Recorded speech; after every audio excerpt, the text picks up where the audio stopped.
Assalamualaikum warahmatullahi wabarakatuh. Alhamdulillahirabbil alamin. Assalatu wassalamu ala asyrafil anbiya'i wal mursalin sayyidina wa maulana Muhammadin. Asyhadu an la ilaha illallah wa asyhadu anna Muhammadar Rasulullah. Allahumma salli ala sayyidina Muhammadun musabihil wal ikram ya wal jalila wal ikram. Alhamdulillah, kita panjatkan segala puji syukur kita kehadirat Allah Subhanahu wa ta'ala atas limpahan karunia rahmah dan hidayahnya, serta dengan izin dan ridhonya jugalah kita dapat menjalankan segala perintahnya, beramal, beribadah, lahir dan batin, dunia dan akhirat. Tidak lupa dan tidak akan pernah kita lupakan, marilah sama-sama kita memanjatkan puji dan salam kita kepada junjungan kita, Nabi Allah, Nabiul Akhirul Zaman, Rasulullah Muhammad sallallahu alaihi wasallam. Atasnya kalimahnya dengan mengkalamkan Allahumma salli ala sayyidina Muhammad wa ala alihi sayyidina Muhammad. Para jemaah sekalian yang dirahmati Allah rahimakumullah, bertemu lagi dengan saya Guru Mursyid Syekh Nur Muhammad Buya Irwan Maulana Al-Khalidi dalam makom Majelis Zikir Ma'rifatullah dalam channel Buya Pasaman Timur, Sumatera Barat, Indonesia. Insya Allah para jemaah sekalian, pelan-pelan kita meningkatkan iman dan takwa kita kepada Allah, tentunya dengan tidak lupa belajar. Belajar meningkatkan ilmu pengetahuan untuk mendapatkan derajat kepada Allah. Kenapa? Kita tahu sumber daripada sifat Allah yang pertama adalah qudrat. Maka kajian qudrat inilah yang sangat kita paling butuhkan. Kajian qudrat inilah yang awal pertama sekali kita harus dapatkan. Karena kita khawatirkan wawasan itu lebih besar daripada qudrat. Artinya wawasan itu tidak membuahi suatu kekuatan apapun. Inilah pengajian yang dihampakan oleh Allah. Kenapa? Karena pengajian itu harus berdasarkan tingkat rahasia Allah yang dicapai oleh seseorang. Inilah derajat dan martabatnya Allah di dalam diri kita, Allah Subhanahu wa ta'ala. Para jemaah, para hadirin yang dirahmati Allah, pada kesempatan yang dimuliakan Allah ini, saya akan berbagi wawasan dengan para jemaah semuanya, yang mana wawasan ini sangat penting diketahui. Wawasan ini yang saya beri nama dengan mata batin. Kenapa?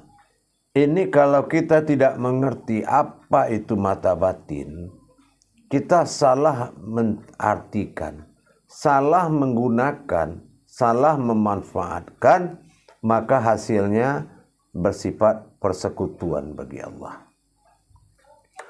Di sini saya akan mengenalkan apa sebetulnya yang dikatakan mata batin itu. Para jemaah yang dirahmati Allah, sebetulnya kalau bicara soal batin, itu sudah pasti sebagai qudrat bagi Allah. Qudrat itu al-batinu yang maha tersembunyi. Tetapi kalau kita berbicara terhadap sebuah pandangan, pandangan ini sebetulnya adalah kuasa Allah penuh, kuasa mutlak Allah semata-mata pada diri kita. Kenapa dibilang kuasa Allah semata? Memang sulit sekarang itu membedakan mana ma'rifat, mana mata batin, mana penyaksian. pensaksian, marifat, mata batin. Itu sulit. Kadang-kadang ada juga yang berpikir semuanya itu dianggap marifat. Bahkan marifat sendiri pun tidak diketahui kodratnya.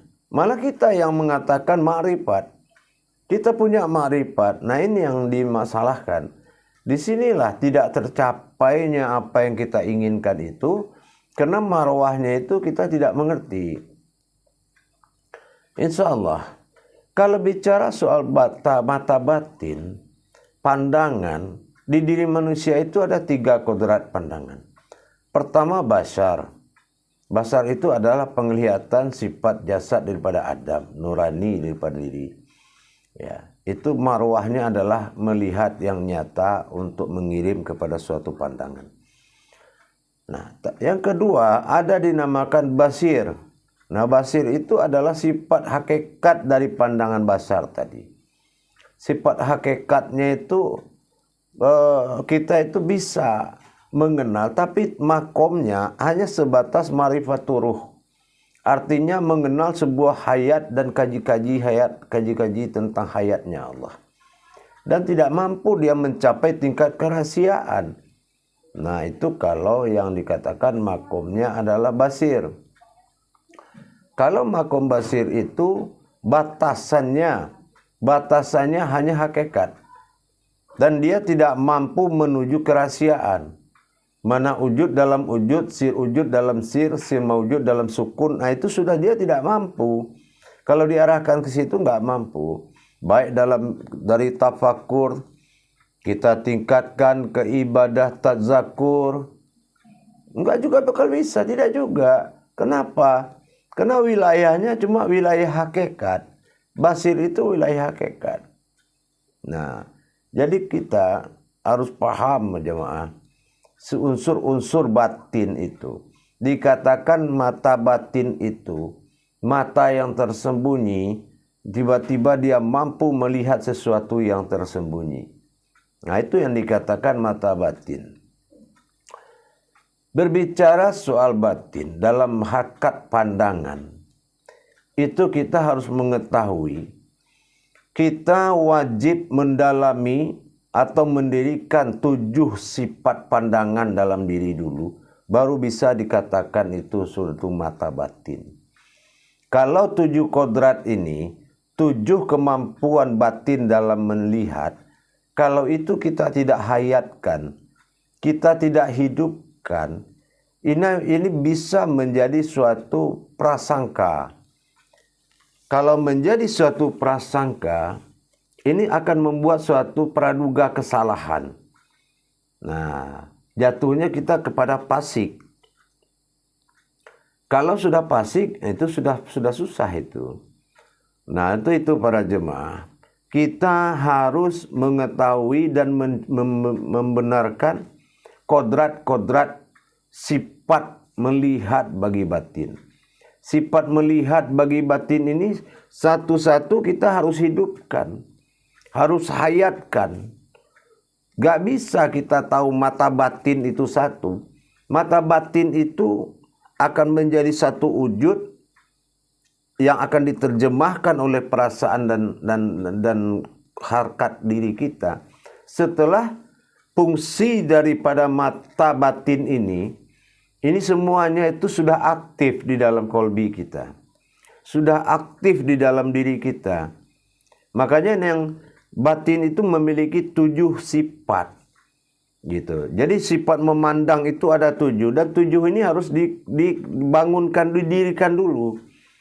Nah, yang pertama dinamakan sifat basiroh. Nah, yang mana sifat basiroh ini adalah sifat memandang dan menilai.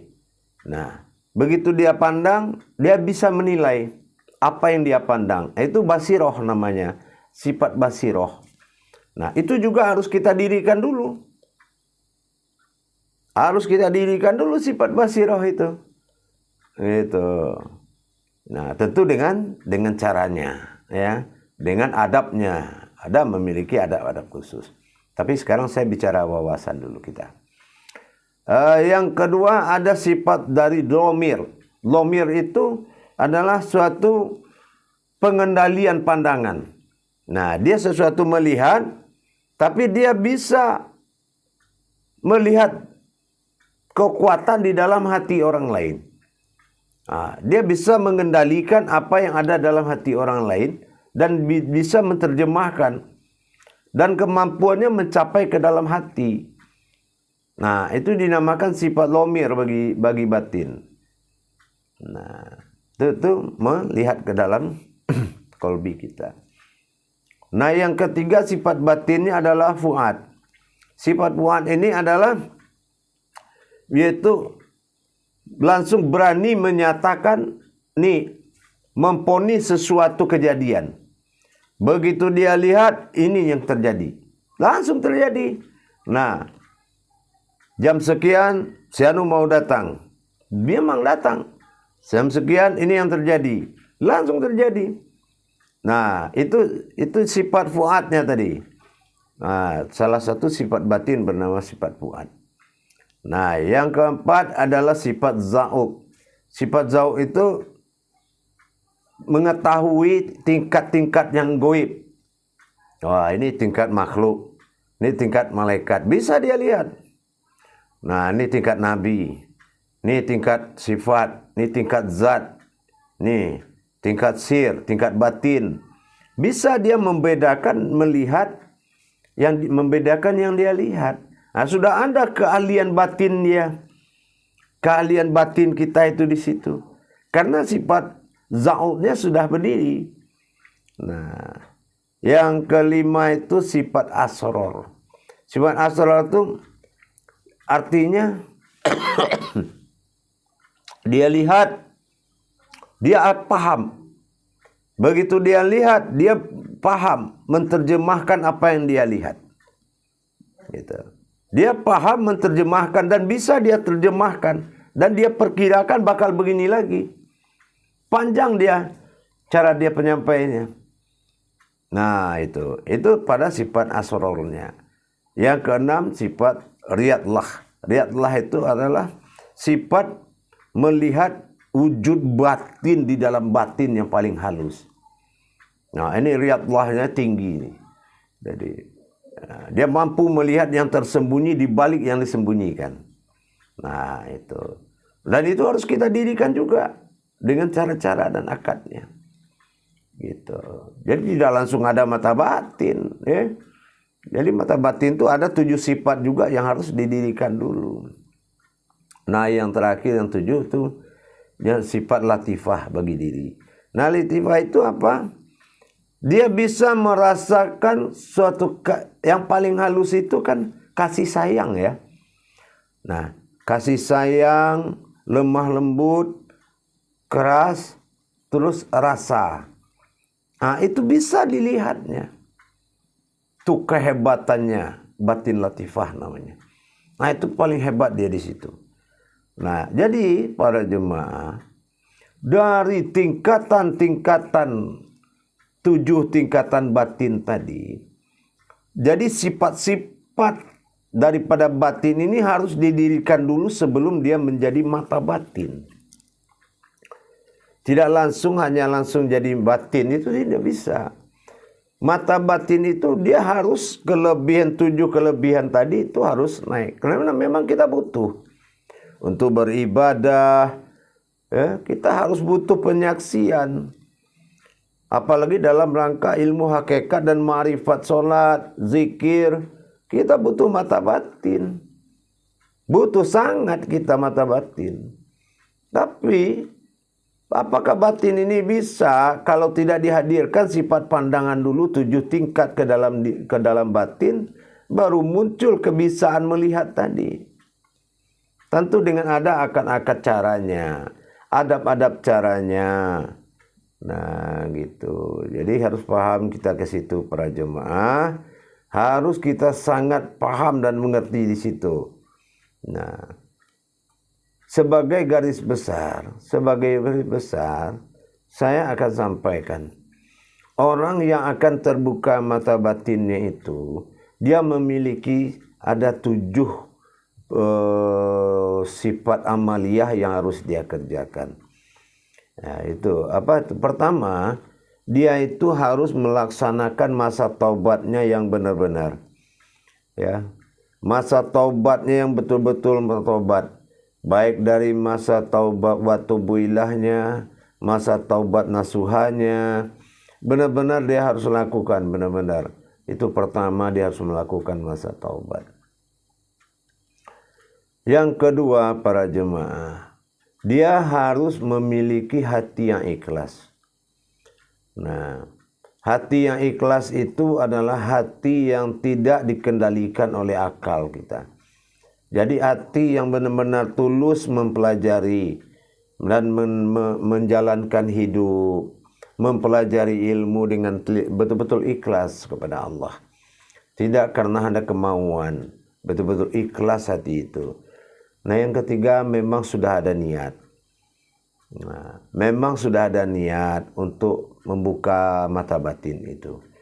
Bukan tiba-tiba aja, tapi memang sudah dengan niat, tentunya niat yang benar dan kuat. Kalau kita sudah berniat benar dan kuat, pastilah hasilnya akan bagus. Yang keempat, ciri-ciri orang yang bisa itu amaliyahnya, yaitu tetap dia bangun sebelum sholat azan subuh. Nah gitu. Tetap bangun sebelum azan subuh. Begitu jemaah. Jadi sebelum azan subuh itu dia sudah bangun. Karena mengasah bata batin itu seperti itu. Ada adab-adab yang harus kita lakukan. Bangun subuh itu. Kalau udah azan baru bangun itu belum. Maksudnya itu sebelum azan subuh dia sudah bangun. Nah itu, diusahakan seperti itu, kita harus bisa. Karena itu dampaknya kepada mata batin.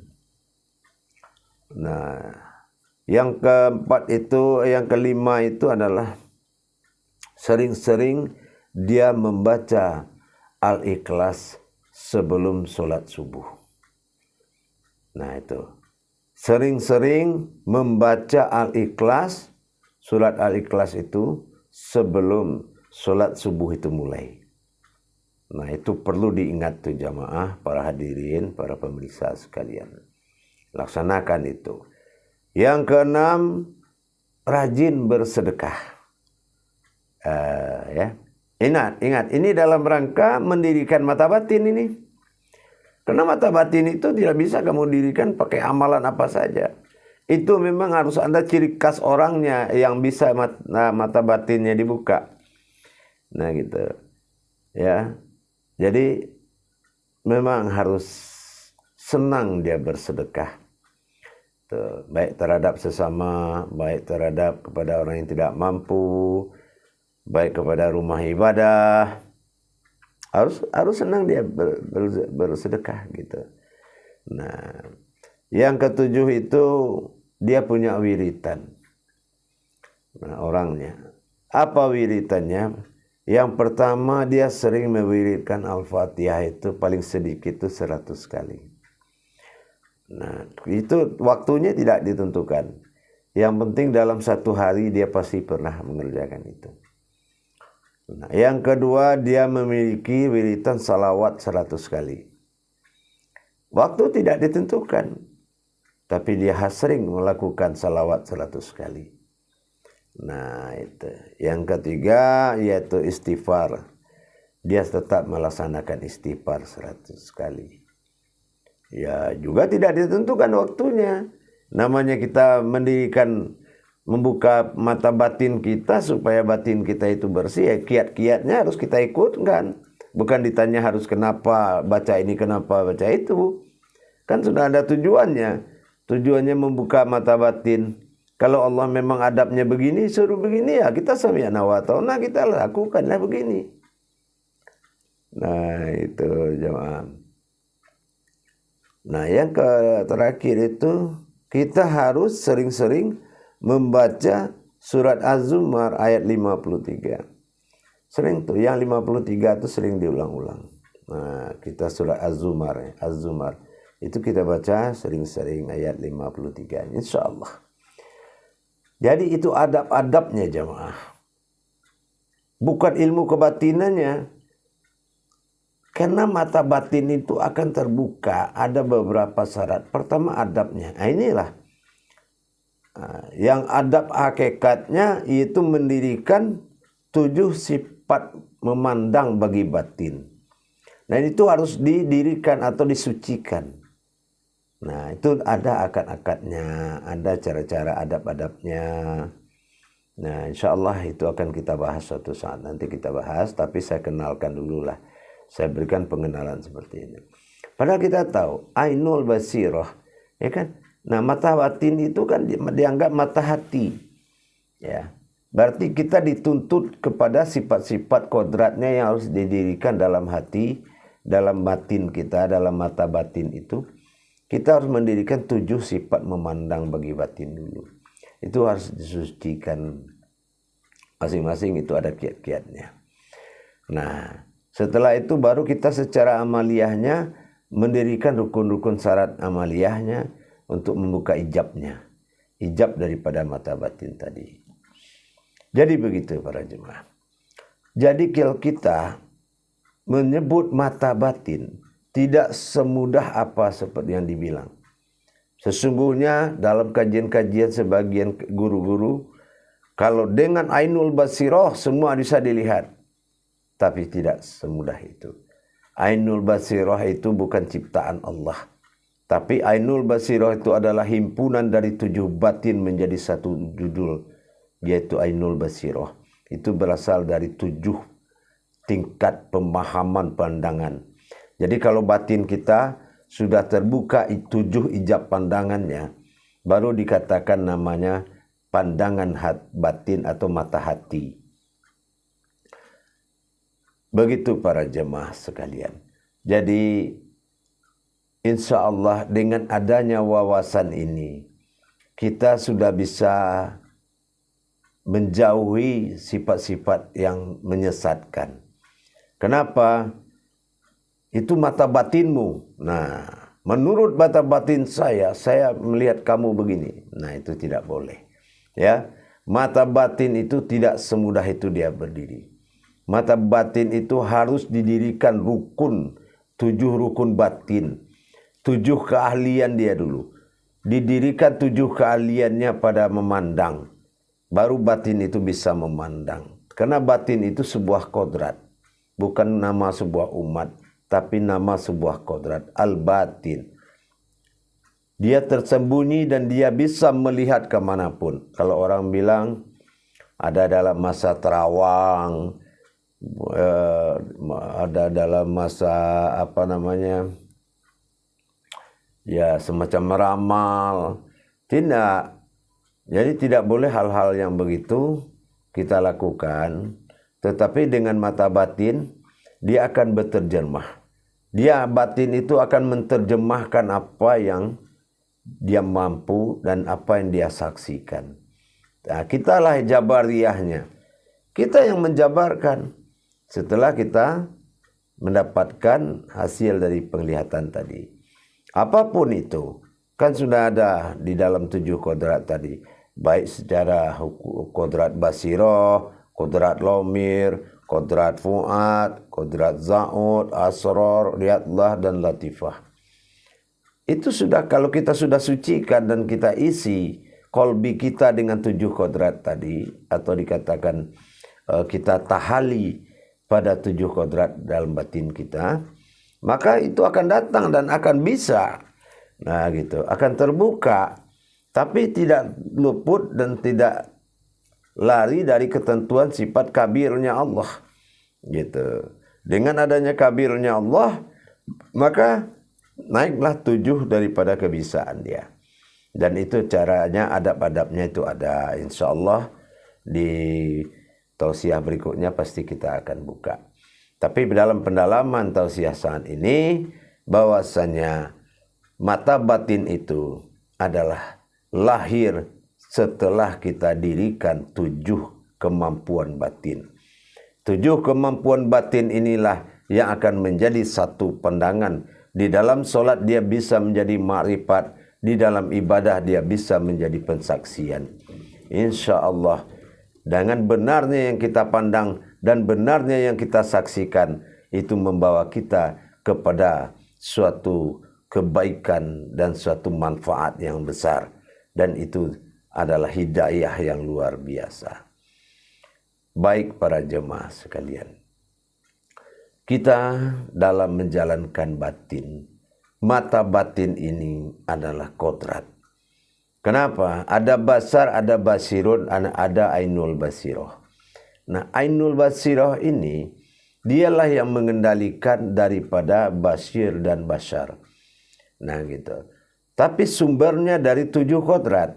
Setelah 7 kodrat ini, tahu kita zat yang ada di dalam masing-masing kodrat ini, itu yang ditahalikan ke dalam, sehingga dia maujud ke dalam batin, batin maujud ke dalam zat, zat maujud ke dalam nur. Disitulah hayat dia, dan dia fi'il, bergerak batin itu, dan itulah dia yang akan membawa penterjemahan ke dalam diri kita. Contoh umpamanya firasat.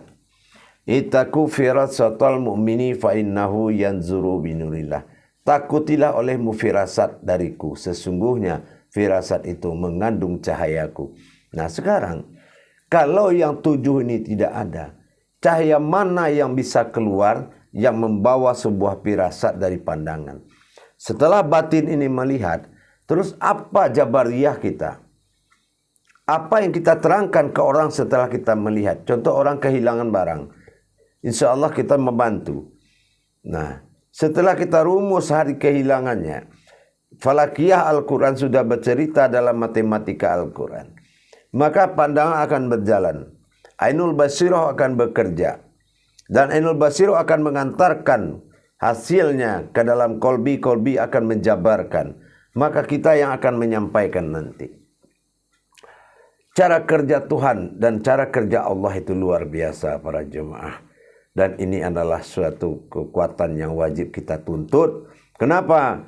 Orang yang kita lakukan dalam beribadah, bagaimana supaya mata batin kita hidup dan bisa menyaksikan, inilah yang dicari-cari dan ditunggu-tunggu semua umat. Insya Allah, di lain waktu kita akan bahas lagi bagaimana cara mendirikan zat yang 7 tadi sebagai kodrat daripada batin untuk memandang, dan bagaimana menjalankan rukun adab amaliyahnya, mulai dari tobatnya, ikhlasnya, niatnya, dan bangunnya sebelum subuh, dan membaca ikhlas sebelum sholat subuh, dan sering bersedekah dan melaksanakan wiritan tadi. Insya Allah, maka dalam belajar ini semakin tajam dan semakin terbuka hijabnya. Insya Allah para jemaah. Untuk tayangan ini saya cukupkan sampai di sini. Insya Allah akan memberkahi. Mari kita belajar. Masuklah ke dalam grup insya Allah. Daftarkanlah diri dalam grup belajar. Mudah-mudahan pelajaran ini akan kita kupas tuntas sebagai bekal dunia dan akhirat kita. Apalagi dalam rangka bertajali kepada Allah dalam menjalankan kuncian-kuncian ibadah kepada Allah Subhanahu wa taala. Demikian para jemaah sekalian. Akhirul kalam wa billahi taufiq wal hidayah. Wassalamualaikum warahmatullahi wabarakatuh.